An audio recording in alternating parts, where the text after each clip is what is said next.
Imagine going to the bathroom with no toilet paper, no tissues, no wet wipes, and no bidet. You finish, and then realize you have absolutely nothing designed for the job. So what did ancient humans actually use? The answers range from water and cloth to leaves, stones, and one surprisingly strange Roman invention. Yet the most famous ancient toilet cleaning tool may not have been what you think it was. Toilet paper feels like it's always existed, something so ordinary it barely registers as a product at all. Measured against the full span of human history, though, it's remarkably recent. For almost all of that history, toilet paper simply wasn't missing from people's lives, because the problem itself was being solved in dozens of different ways.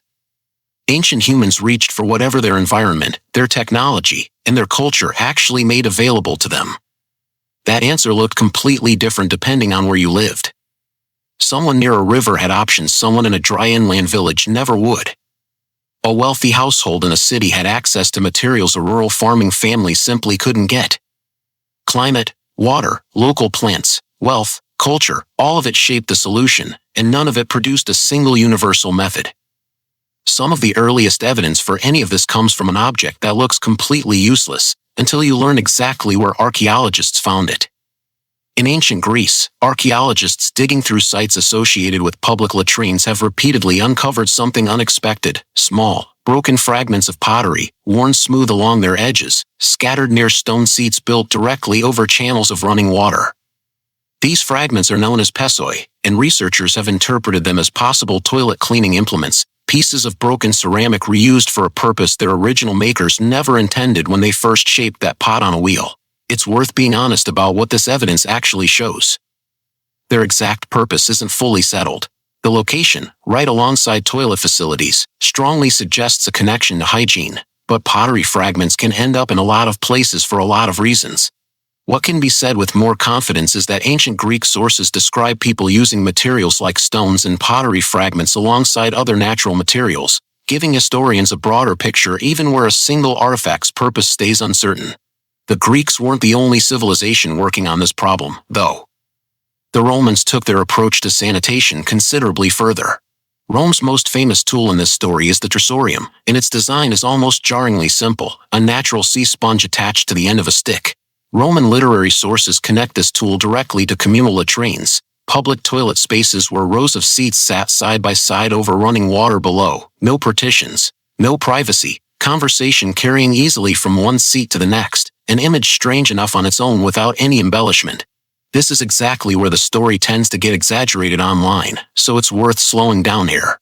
The popular claim is that everyone in a Roman latrine shared a single sponge, passed from person to person without a second thought. Historians actually debate the details considerably more than that. How these sponges were used, how they were cleaned between uses, and whether they were shared communally or kept somewhat individually, all of this remains genuinely uncertain. The honest version of this story doesn't need exaggeration. A sponge on a stick, used in a public toilet built over flowing water, is already a strange and memorable detail entirely on its own. A sponge wasn't available everywhere, of course. In plenty of places, the simplest solution was already flowing right beside the toilet. For many ancient societies, the answer to this entire problem was water. Rivers, basins, jars kept specifically for the purpose, whatever was locally available. This approach made the most practical sense in places where water was genuinely abundant, and Roman sanitation systems in particular sometimes provided direct water access built right into public facilities, part of the same engineering that carried water throughout an entire city. This wasn't a uniquely Roman idea either.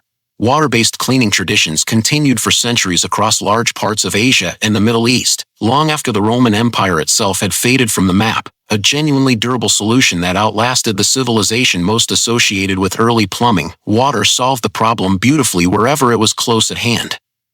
The question is what happened when a convenient source simply wasn't nearby at all. Depending on the landscape, people turned to whatever grew around them. Leaves, grass, moss, and other soft plant material could all serve the same basic purpose, gathered fresh from the immediate environment rather than manufactured or purchased. Here's where the archaeological record runs into a real limitation. Leaves, grass, and moss decompose relatively quickly, leaving little or no evidence for archaeologists thousands of years later. That means the physical evidence for this category of material is almost certainly far thinner than its actual historical use. The absence of preserved leaves in the archaeological record doesn't mean people weren't using them constantly. It likely just means the material itself was never built to last. Depending on the environment, people may have relied on this kind of natural material more than any pottery fragment or sponge ever suggests, simply because it was free, immediate, and required no manufacturing at all. And that's where the strangest part of the story begins, because sometimes the material used wasn't natural at all. In societies where textiles carried real value, worn-out cloth rarely went to waste. A garment that had reached the end of its useful life as clothing could still serve a household in other ways, torn down into scraps and repurposed for practical, everyday tasks around the home, from cleaning to padding to exactly this kind of personal hygiene. This needs a careful, precise framing, because it's easy to overstate. There isn't evidence that every ancient culture routinely used cloth specifically for this purpose.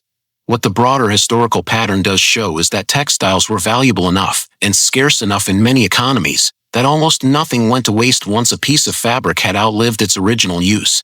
Wherever cloth scraps existed in a household, hygiene was simply one of many possible uses competing for that same limited resource. The real surprise isn't what people wiped with at all, though. It's how differently entire societies approached the broader idea of bathroom hygiene in the first place. Here's a detail that genuinely reframes the whole story. The absence of toilet paper never meant the absence of sanitation. Roman engineering, in particular, produced remarkably sophisticated systems around this exact problem: extensive public latrines, drainage channels running beneath entire neighborhoods, sewers connected to aqueduct-fed water supplies, organized infrastructure built specifically to move waste out of a city efficiently, engineering that wouldn't be matched again in much of Europe for well over 1,000 years. Rome wasn't alone here either. Other ancient societies independently developed their own drainage and waste management systems, tackling large-scale sanitation with real engineering skill, centuries before anything resembling modern plumbing existed anywhere in Europe. This reveals something important that's easy to miss. Sanitation technology and wiping technology were never actually the same problem. A civilization could build extraordinary sewers, elaborate public latrines, and citywide drainage, genuinely advanced infrastructure by any measure, while still relying on nothing more sophisticated than a handful of leaves or a shared sponge for the final, personal step. If ancient humans had multiple working solutions to this problem already, water, cloth, natural material, even engineered sanitation systems built around them, one question remains.